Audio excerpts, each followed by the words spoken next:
Hey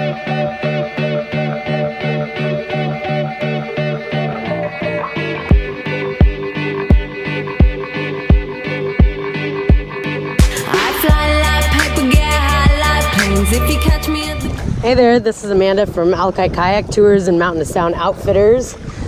And today we're going to talk about weather. We're out here in the Pacific Northwest in Elliott Bay, which is part of the Puget Sound. That's an inlet from the Pacific Ocean on the west coast. And today we have a northwesterly wind. The most common winds for this area are southwest or northwest.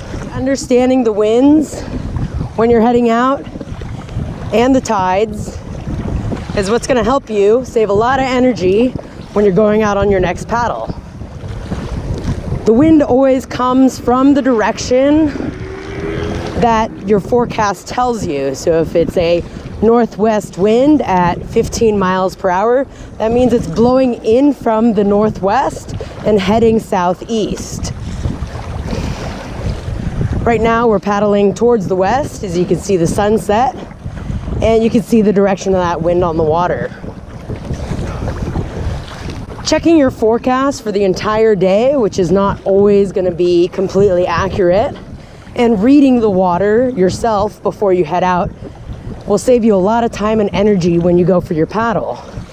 If you're going to do a crossing or a longer distance paddle, or even just going out for an hour during the day, you never want to be surprised by that wind. The best thing you always want to do is head upwind when you set out on the water.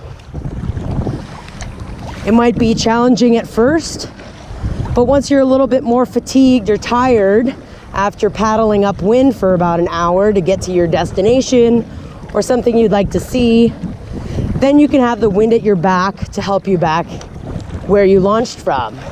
And the winds are really the largest thing that affect us out here.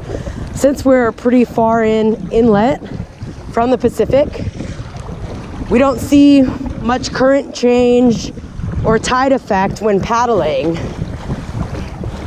You always want to try and find pockets that are protected when you're out on the water. Out here, there's not much around to hide us from the wind, especially when it's coming from this direction. But in many areas, there will be. And follow that shoreline in that protected area. You can tell these areas by just looking at the water.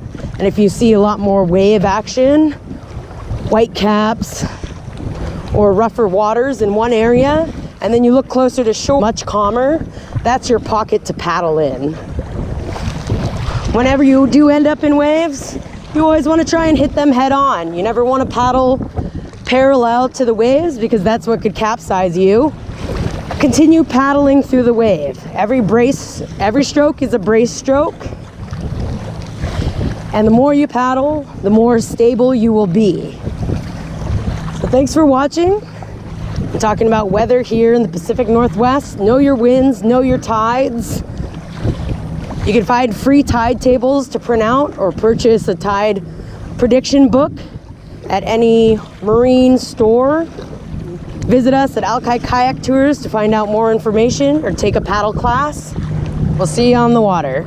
I fly like paper, get high like planes. If you catch me at the border, I got visas in my name. If you come around here,